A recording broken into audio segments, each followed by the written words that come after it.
23 سالہ شہزادہ سکندر نے 334 قبل مسیح میں یونان کے شہر مقدونیہ سے دنیا کو فتح کرنے کے لیے اپنی مہم کا آغاز کیا۔ سکندر کی فوج میں 1,00,000 سپاہی تھے جو 10,000 میل کا سفر طے کر کے ایران کے راستے دریائے سندھ کے کنارے پہنچے۔ 326 قبل مسیح کے اول میں جب سکندر ایران میں تھے تو انہوں نے ایران کا نزدیک ہندوستانی شہروں کے بادشاہوں کے پاس قاصد بھیجے اور ان سے کہا کہ وہ ان کی ماتحت قبول کر لے۔ سکندر جیسے ہی کابل کی وادی میں پہنچے، بادشاہ اس سے ملنے پہنچ گئے۔ ان میں سے ایک ہندوستانی شہر ٹیکسلا کا حکمران ابھی بھی تھا۔ سکندر کے ساتھ اپنی وفاداری ظاہر کرنے کے لیے انہوں نے سکندر کو 65 ہاتھی کا نذرانہ پیش کیا تاکہ وہ انہیں اپنی آنے والی مہم میں استعمال کر سکے۔ ٹیکسلا کا بادشاہ ابھی سکندر کی اتنی خاطر تواضع اس لیے کر رہا تھا کیونکہ وہ چاہتا تھا کہ سکندر اس کے دشمن پورس کے خلاف جنگ میں اس کا ساتھ دے۔ اس نے دستہ طور پر سکندر کے لیے ہندوستان کے دروازے کھول دیے تھے۔ اس نے سکندر کی فوج کو اناج کے ساتھ ساتھ 5,000 ہندوستانی سپاہیوں اور 65 ہاتھیوں پیش کیے۔ ان کا نوجوان جنرل سینڈرو کپتوس بھی سکندر کے ساتھ شامل ہو گیا۔ سکندر نے ٹیکسلا میں 2 مہینے گزارے اور وہاں سے بادشاہ کے مہمان نوازی سے لطف اندوز ہوتے رہے۔ اس موڑ پر سکندر نے اپنی فوج کو 2 حصوں میں تقسیم کر دیا۔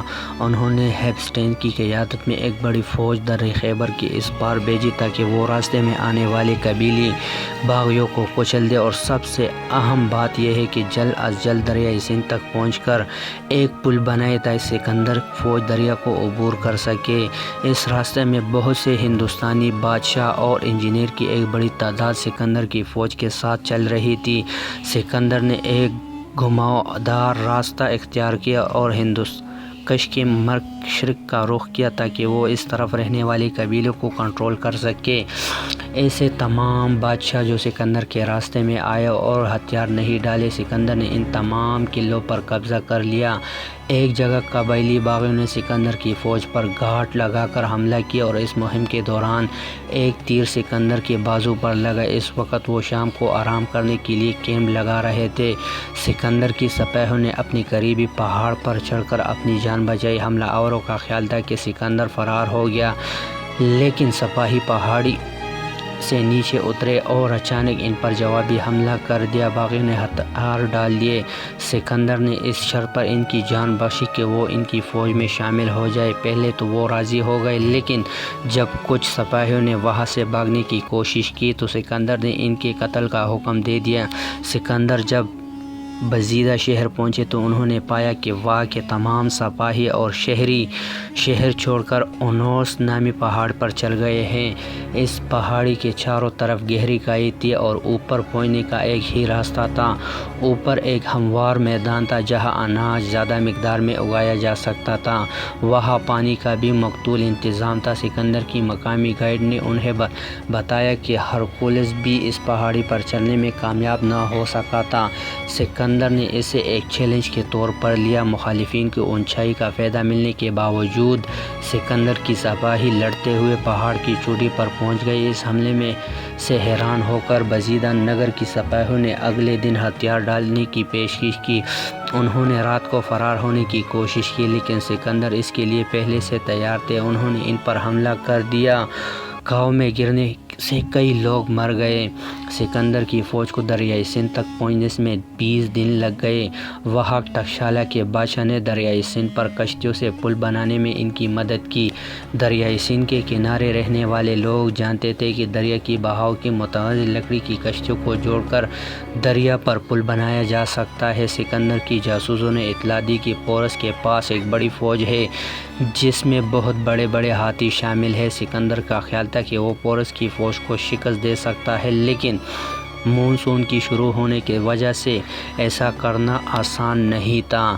سکندر کی فوج کو بارش میں لڑنے کا تجربہ ضرور تھا، لیکن انہیں شدید گرمی کا بھی سامنا تھا۔ اس لیے وہاں سے اس نے پورس کو پیغام بھیجا کہ وہ سرحد پر آئے اور ان کی اطاعت قبول کرے۔ پورس نے جواب دیا کہ وہ سکندر کی اطاعت قبول نہیں کرے گا، لیکن وہ اس سے اپنی سلطنت کی سرحد پر ملنے کو تیار ہے۔ سکندر اور ان کی سپاہی کئی دنوں تک مارچ کرتے ہوئے دریا جہلم کے قریب پہنچ گئے۔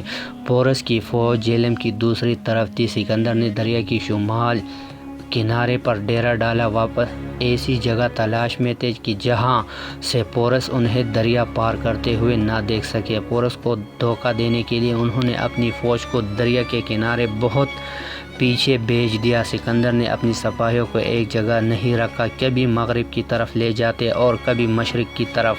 اس دوران انہوں نے دریا کے کنارے الاؤ جلاؤ اور خوب شور مچانا شروع کر دیا کہ دریا کی دوسری طرف پورس کی سپاہیوں کو سکندر کی سپاہیوں کو نقل و حرکت کی عادت پڑ گئی اور انہوں نے ان پر کڑی نظر رکھنا چھوڑ دیا۔ سکندر کی فوج برعکس پورس کی فوج ایک جگہ ہی رہی، کیونکہ ہاتھی سب سے آگے تعینات تھے اور انہیں بار بار ادھر ادھر منتقل کرنا بہت مشکل تھا۔ سکندر نے یہ بھی حکم دیا کہ آس پاس کے کھیتوں کے اناج اس کے کیمپ میں لایا جائے۔ پورس کے جاسوسوں نے جب یہ خبر دی تو پورس نے اس کا مطلب یہ لیا کہ سکندر نے مانسون کے اختتام تک وہاں رہنے کا ارادہ کر لیا ہے۔ اس دوران وہاں زوردار آندھی اور طوفان آیا۔ اس کا فائدہ اٹھاتے ہوئے سکندر نے اپنی سپاہیوں کو دریا پار کروا دیا، تاہم اس کوشش میں آسمانی بجلی گرنے سے سکندر کی کئی سپاہی ہلاک ہو گئے۔ پورس کو جب اس بات کا علم ہوا تو انہوں نے سکندر کی فوجوں کو دریا پار کرنے روکنے کی کوشش کی۔ اگرچہ پورس ایک بہادر اور قابل جنرل تھا، لیکن اس کے سامنے مسئلہ یہ تھا کہ سکندر کی تربیت یافتہ سپاہیوں کا سامنا کیسے کیا جائے۔ پورس کے حق میں ایک ہی بات تھی کہ اس فوج میں ہاتھی بہت تھے، لیکن اس وقت تک سکندر کی سپاہیوں کو معلوم ہو چکا تھا کہ ہاتھیوں سے کیسے لڑنا ہے۔ سکندر کی سپاہی ہاتھی کو گھیر کر اس سے پر نیزوں سے حملہ کر دیتے۔ اس دوران ایک تیر انداز ہاتھی کی آنکھ پر نشانہ لگاتا۔ جیسے ہی ہاتھی کی آنکھ میں تیر لگتا، وہ بے قابو ہو کر ادھر ادھر بھاگنے لگتا اور اپنے ہی لوگوں کو کچل ڈالتا۔ سکندر نے اپنی سپاہیوں کو پورس کی سپاہیوں کی بائیں اور دائیں کی طرف بھیجا اور ان سے کہا کہ وہ آگے بڑھ کر پورس کی سپاہیوں پر پیچھے سے حملہ کر دے، اور اس شدید لڑائی میں دونوں طرف کی بہت سی فوجی مارے گئے اور بڑی تعداد میں دوسرے لوگ بھی مارے گئے۔ انہوں نے مزید کہا کہ یہ جنگ پنجاب میں جلال پور کے مقام پر دریا جہلم کے کنارے ہوئی۔ سکندر اپنے گھوڑے پر بوسلے پر سوار تھے، پھر ایک تیر گھوڑے کو لگا اور وہ وہاں گر گیا۔ سکندر کو اپنے گھوڑے کی موت پر غم منانے کا وقت بھی نہ ملا۔ اس نے ایک اور گھوڑا لیا اور جنگ جاری رکھی۔ جیسے ہی پورس کی سپاہی دباؤ میں آئے، سکندر کی سپاہیوں نے پیچھے سے آ کر ان پر حملہ کر دیا اور ان کی فرار کا راستہ بند کر دیا، لیکن پورس ایک بہت بڑی ہاتھی پر سوار ہو کر لڑتا رہا۔ اس کی ہمت کو سراہتے ہوئے سکندر نے اسے پیغام بھیجا کہ اگر وہ ہتھیار ڈال دے تو اس کی جان بچ جائے گی۔ اس مقصد کا نام اومفوس تھا۔ پورس نے اپنی نیزے سے قاصد کو مارنے کی کوشش کی، پر سکندر نے پورس کے پاس ایک اور قاصد بھیجا۔ اس نے پورس کو ہتھیار ڈالنے پر آمادہ کیا۔ فلیفری میں لکھتے ہیں، جب دونوں بادشاہوں کی ملاقات ہوئی تو پورس کے ہاتھی نے زخمی ہونے کے باوجود اسے گھٹنوں کے بل نیچے اتارنے میں مدد کی۔ سکندر پورس کی 6 فٹ لمبی شخصیت سے بہت متاثر ہوا۔ پکڑ جانے کے بعد بھی سکندر نے پورس سے پوچھا کہ ان کے ساتھ کیا سلوک کیا جائے۔ پورس نے فوراً جواب دیا کہ جو ایک بادشاہ دوسرے بادشاہ کے ساتھ کیا کرتے ہیں۔ سکندر نے پورس کو مرہم پٹی کے لیے میدان جنگ سے جانے کی اجازت دے دی۔